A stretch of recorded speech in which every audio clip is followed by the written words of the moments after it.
Praise the lord. Good morning. యేసుక్రీస్తు వారి శ్రేష్టమైన నామంలో ఈ ఉదయకాల సమయంలో మీ అందరికీ శుభాలు ప్రకటిస్తున్నాను. గత రాత్రంతా చక్కని విశ్రాంతిని ప్రభు మనకు అనుగ్రహించారు కదా. ఈ ఉదయకాల సమయంలో ఆయన స్తుతించినట్లుగా, ఆయన నామమును కీర్తించినట్లుగా దేవుడు మనకిచ్చిన జీవాన్ని బట్టి మనం ప్రభువుని స్తుతింపబద్దులమై ఉన్నాం. నీ ప్రభావ వర్ణనతో నా నోరు నిండి ఉన్నదని కీర్తనకారుడు తన కీర్తనలో రాశాడు. మన నోరు వేటితో నిండి ఉండాలి అంటే దేవుని ప్రభావ వర్ణనతో. మన దేవుడు ఎంత గొప్పవాడో, ఆయన ఎంత పరిశుద్ధుడో, ఆయన ఎంత మహిమ కలిగిన వాడో, ప్రభావం కలిగిన వాడో మనం గుర్తెరిగి ఆయన్ను కీర్తించాలట.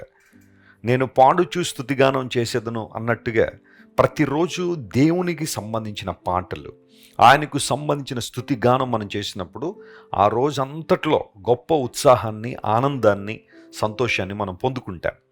అపవాది మనను కృంగదీయకుండా ఉండాలి అంటే దేవుని మనం ఎక్కువగా స్తుతించు వారంగా ఉండాలి. ఆరాధించు వారంగా ఉన్నప్పుడు అపవాది కార్యాలకు దూరంగా మనం ఉంటాం.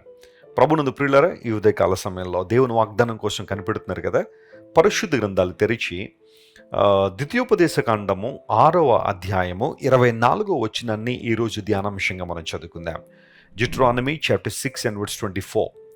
మనకు నిత్యము మేలు కలుగుటకై యెహోవా నేటివలే మనలను బ్రతికించున్నట్లు మన దేవుడిని యెహోవాకు భయపడి ఈ కట్టడలన్నింటినీ గైకొనవలనని మనకు ఆజ్ఞాపించెను. చూడండి, ఈ చదవబడిన వాక్య భాగంలో 2 ప్రాముఖ్యమైన అంశాలు మనం గుర్తించాలి. బైబిల్ గ్రంథాన్ని మనం చదివినప్పుడు అది దేవుని మాట గనుక ప్రతి మాటను క్షుణ్ణంగా పరిశీలించాలి. దేవుని వాగ్దాన నెరవేర్పును మనం చూడాలంటే మనం చేయాల్సిన పనులు ఏంటంటే మొట్టమొదటిగా దేవునికి భయపడి అనే మాట అక్కడ ఉంది. యారే హిబ్రూ పదం. భయపడడం అంటే దేవుడు ఏదో మనల్ని చంపేస్తాడనో లేకపోతే ఇబ్బంది పెట్టేస్తాడనో ఆ రకమైన భయం కాదు. ఇది గౌరవప్రదమైన భయం. దేవుణ్ణి తండ్రిగా మనం గుర్తించినప్పుడు విధేయతతో కూడిన భయం. భయభక్తులు అనే మాట, ఫియర్ ఆఫ్ ద లార్డ్ అనే మాట అనేకసార్లు బైబిల్లో మనకు కనబడుతుంది. ఒకవేళ చాలామంది లోకసమైన వ్యక్తులు కొన్ని రకాలైన పరిస్థితులు భయపడతారేమో, కానీ దేవుని బిడ్డలుగా మనం దేవుడు మనల్ని చూస్తున్నాడని, ఆయన మనల్ని నడిపించే దేవుడని, ఆయన చిత్తానుసారంగా మనం బ్రతకాలనే పరిశుద్ధమైన భయాన్ని కలిగి మన జీవితాన్ని కొనసాగించినప్పుడు దేవుని కార్యాలు మనం చూస్తాం. అంత మాత్రం కాకుండా దేవుడు మనకిచ్చిన కట్టడలు ఏవైతే ఉన్నాయో లేదా ఆయన మాటలు ఏవైతే ఉన్నాయో, ఒక మంచి మాటను దేవుడు మనకు తెలియజేసినప్పుడు, ఒక వాగ్దానాన్ని మనకి ఇచ్చినప్పుడు, లేదా విశ్వాస జీవితంలో ఇలా ఉండాలి, ఇలా ఉంటే నా నామమునకు మహిమ వస్తుంది, ఇలా ఉంటే నీ జీవితానికి సార్థకత ఉంది, ఇలా జీవిస్తే నీ జీవితం ద్వారా అనేక మంది ఆశీర్వించబడతారని ప్రభు ఒక మాట చెప్పినప్పుడు ఆ మాటకు మనం లోబడే మనసును కలిగి ఉండాలి. తిరుగుబాటుతనంతో ఉన్న ఏ ఒక్కరు కూడా ఆశీర్వాదం పొందలేరు. ఒకవేళ ఎంతవరకు దేవుని మాటకు తిరుగుబాటు చేసేవేమో, ఆయన మాటకు లోబడక, దేవుని స్వరానికి లోబడక నీ ఇష్టానుసారం జీవించడానికి ఇష్టపడ్డావేమో, కానీ ఈరోజు దేవునితో మాట్లాడుతున్నాడు. నువ్వు ఆయనకు భయపడి ఆయన మాటలకు నువ్వు లోబడితే ఇప్పుడు మన జీవితాల్లో పొందుకునే ఆశీర్వాదం మొట్టమొదటిగా నిత్యము మేలు కలుగుటకై. ఆదివారం ఒక్కరోజే కాదు దేవుడు మన జీవితంలో మేలు చేసేది, లేదా క్రిస్మస్ రోజునో, గుడ్ ఫ్రైడే రోజునో, ఈస్టర్ రోజునో మాత్రమే కాదు దేవుడు మనకు మేలు చేసేది. ఆయన నిత్యము మేలు చేయడానికి సామర్థ్యం కలిగినవాడు. ప్రైజ్ ద లార్డ్, హల్లెలూయా. రోమా 8:28లో కూడా అదే మాట ఉంటుంది. ఆయన్ను ప్రేమించు వారికి, అనగా దేవుని ప్రేమించు వారికి, ఆయన సంకల్పం ద్వారా పిలువబడిన వారికి సమస్తమును సమకూడి జరుగుతాయట. ఎందుకు అంటే మేలు కలగడానికి అనే మాట అక్కడ రాశాడు. మేలు కలుగుటకై సమస్తము సమకూడి జరుగుతాయి. ఏ సమయమునకు ఏది కావాలో, నీకు ఎలాంటి ద్వారం తెరవబడాలో దేవుడు తెరుస్తాడు. నేను ఒకసారి ఐర్లాండ్ అనే దేశంలో డబ్లిన్ అనే నగరం నుంచి ఫ్రాన్స్ అనే దేశానికి, ప్యారిస్కి బయలుదేరుతున్నాం ఫ్లైట్లో. మేము ఐర్లాండ్ ఎయిర్పోర్ట్లో, డబ్లిన్ ఎయిర్పోర్ట్లో ఉన్నప్పుడు మేము ఫ్లైట్ ఎక్కడానికి ఆ డోర్ దగ్గరికి మేము వెళ్తున్నాం, లేదా ఆ గేట్ దగ్గరికి మేము వెళ్తుంటే అక్కడ గ్లాస్ డోర్ క్లోజ్ చేసి ఉంది. ఆ ముందే అందరూ నిలబడి ఉన్నారు. నేను అడిగాను, ఇంకా డోర్ ఎందుకు ఓపెన్ చేయలేదండి, ఈ గేట్ ఇంకా ఎందుకు ఓపెన్ చేయలేదంటే, కరెక్ట్ టైంలో వాళ్ళు ఓపెన్ చేస్తారండి. You have to wait for that time and they will open the gate at a right time. ఒక సరైన సమయంలో మీకోసం ద్వారం తెరవబడుతుంది, మీరేం కంగారు పడద్దు అనే మాట చెప్పగానే కాసేపు అక్కడ వెయిట్ చేశాను. సమయం రాగానే డోర్ ఓపెన్ చేశారు, వెళ్ళి ఫ్లైట్లో కూర్చున్నాం. ఎందుకు ఈ మాట చెబుతానంటే, చాలాసార్లు దేవుని ద్వారాలు మన కోసం తెరవబడాలని ఆశిస్తాం. అవి త్వరగా తెరవబడాలనే కోరిక మనలో ఉంటుంది, కానీ దేవుడు ఒక సమయాన్ని కలిగి ఉన్నారు. ఆ సమయంలో తన కార్యమును చాలా అద్భుతంగా దేవుడు జరిగించగలడు.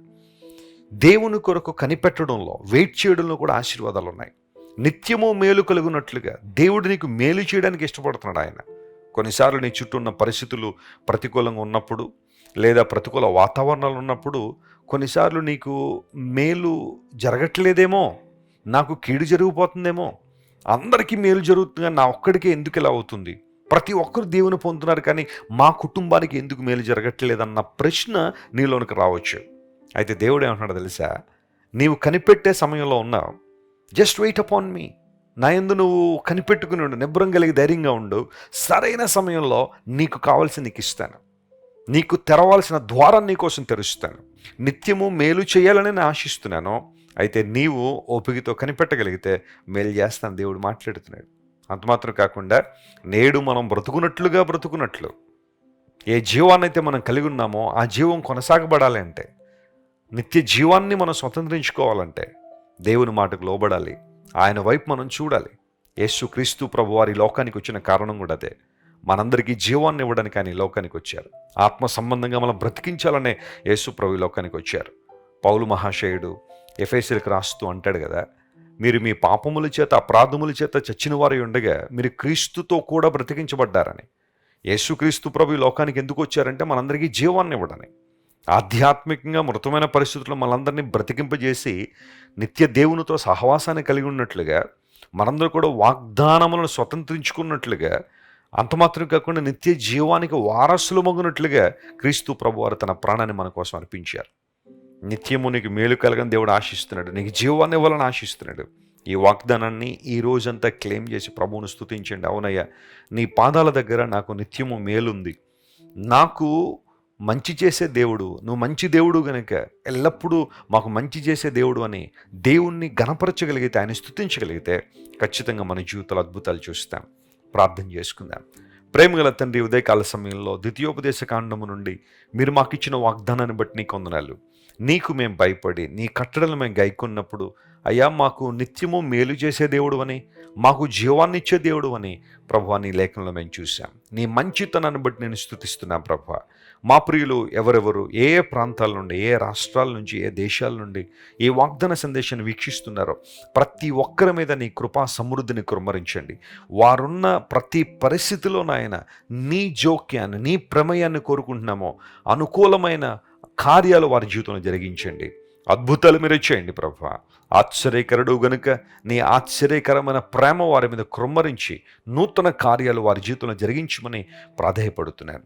ఘనత మహిమ నీకు మాత్రమే ఆరోపిస్తూ యేసు నామం పేరిట అడిగి వేడుకొనిచున్నాం తండ్రి. Amen, amen. God bless you dear friends. Have a wonderful day. Christ Worship Centre ఓ బలమైన సంఘ ఉద్యమం. కొన్ని సంవత్సరాల క్రితం కేవలం ఇద్దరితో ప్రారంభించబడిన పరిచర్య నేడు ప్రపంచవ్యాప్తంగా లక్షలాది మందిని ప్రభావితం చేయుచున్నది.